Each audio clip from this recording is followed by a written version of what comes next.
Exercise 1.7. We will continue working on the tab 1.6, but now we need to type in some formulas.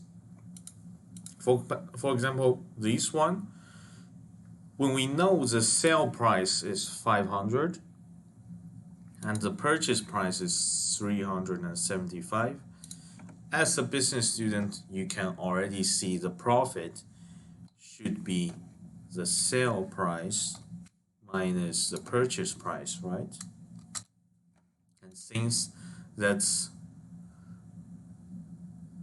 the same for all the other remaining sales, so we just drag it downwards. We finished this column, and now we go ahead and calculate the total.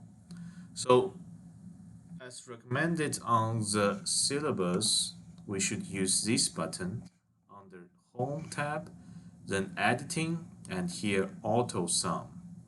Okay, Auto Sum. Look, we automatically have the sum function and selected the whole range. Press Enter. We do have the total. But of course, you can also type the formula in by yourself. And then we drag it horizontally. We have the whole answer. But look at here, we have lost one of the formatting, which is the border of this side. Let's quickly fix that.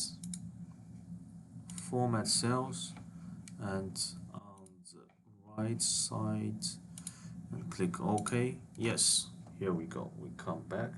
And as required in the exercise, we need to select the whole range of data and show 2 decimals. That's it. That's exercise 1.7. I will see you in the next video.